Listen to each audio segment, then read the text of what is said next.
Hello friend, চলেছি নতুন একটা ভিডিও নিয়ে। তো সিকান্দার থেকে বেশ বড় একটা আপডেট এসে গেছে। সিকান্দারের ট্রেলার কবে কখন রিলিজ করছে এবং এয়ার মুরগা দোস্ত তার সিনেমা নিয়ে কি বলছে সব তোমাদের বলবো। তার আগে ঝটপট চ্যানেলটা সাবস্ক্রাইব করে নেবে, লাইক দিয়ে কিন্তু দেখা শুরু করবে এবং প্রথম থেকে শেষ অবধি অবশ্যই কিন্তু ভিডিওটা দেখবে। তো প্রথমেই তোমাদের বলি যে এর যে ট্রেলারটা যেটা রিলিজ করবে সেটা কিন্তু আগামীকাল রিলিজ করছে এরকমটাই শোনা যাচ্ছে।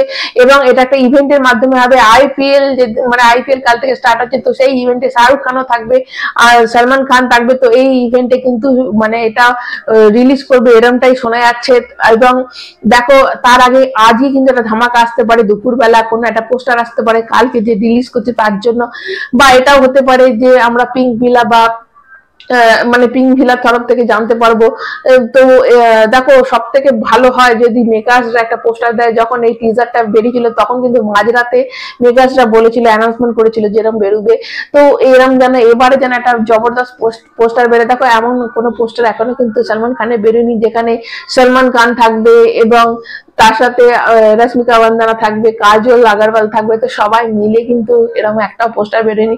তো আজকে আমরা আশা করছি যে দুপুরবেলা বা রাতের মধ্যে যেন একটা পোস্টার বেরোয় এবং অফিসিয়ালি তারা যেন অ্যানাউন্সমেন্ট করে দেয় যে কালকে কোন টাইম ইভেন্ট হচ্ছে। দেখো যে টাইমে ইভেন্ট হবে সেই টাইমে কিন্তু কখনোই রিলিজ করবে না তার 1-2 ঘন্টা বাদ, কেননা প্রথমে তো তাদের কথা বলা ইভেন্টে যখন স্টার্ট হবে তখনই সঙ্গে সঙ্গে বেরোবে না। তো ইউটিউবে কখন বেরোবে সেটা অবশ্যই যেন একটা পোস্টার দিয়ে জানিয়ে দেওয়া হয়, সেটা তো তার জন্য ওয়েট করে থাকবে।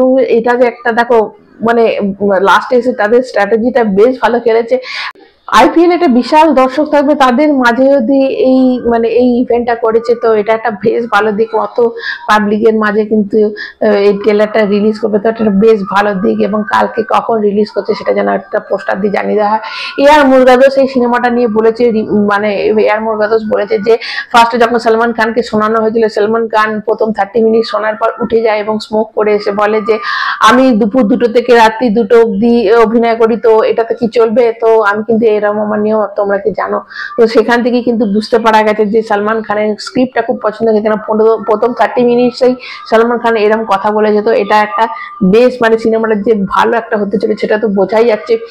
এবং কালকের দিকে অবশ্যই আমাদের চোখ থাকবে, কালকে কখন কি রিলিজ হয়, কখন ইভেন্টটা স্টার্ট তো হবে। সেটা তো যখন আইপিএল স্টার্ট হবে তার আগে ইভেন্ট হবে 5টা থেকে, যেরকম হয় দেবে সালমান খানরা কখন স্টেজে উঠবে সেটা নিশ্চয়ই আজকে পোস্টারের মাধ্যমে অবশ্যই যেন এটা বেরিয়ে যায়। দেখো এবং বুক মাই শোতে তোমাদের বলে রাখি, বুক মাই শোতে এখন কিন্তু ট্রেলার রিলিজ করেনি, তার মাঝে কিন্তু 2.5 লাখ কিন্তু ইন্টারেস্ট হয়ে গেছে এবং IMDb-তে নাম্বার 1-এ কিন্তু র্যাঙ্ক করছে। এটা একটা বিশাল বড় দিক। যে সিনেমার এখন কিন্তু ট্রেলারই রিলিজ করে না সেই সিনেমা এত জাম্প করে, তার আগে কিন্তু খুব একটা এই গান রিলিজ হওয়ার আগেও কিন্তু খুব একটা এর হাইপ অবশ্যই ছিল, কিন্তু এত র্যাঙ্ক করেনি। তো নাম্বার 1 র্যাঙ্কে চলে গেছে IMDb-তে এবং বুক মাই শোতে 2.5 লাখ ইন্টারেস্ট হয়ে গেছে। তো এটা আরো অবশ্যই 5-6 লাখ তো হয়েই যাবে যত ট্রেলার রিলিজ করার পর, আরো বাড়বে।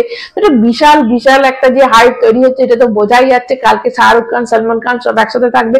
তোমরা কতটা এক্সাইটেড অবশ্যই কমেন্ট করে জানাবে। কারা কারা এটার জন্য বসে আছে, এই ট্রেলারটার জন্য বসে আছে, কমেন্ট করে জানাতে ভুলবে না। সবাই ভালো থাকবে, সুস্থ থাকবে, চ্যানেলটা সাবস্ক্রাইব করবে, ভালো লাগলে একটা লাইক দিবে। এখনকার মতো টাটা।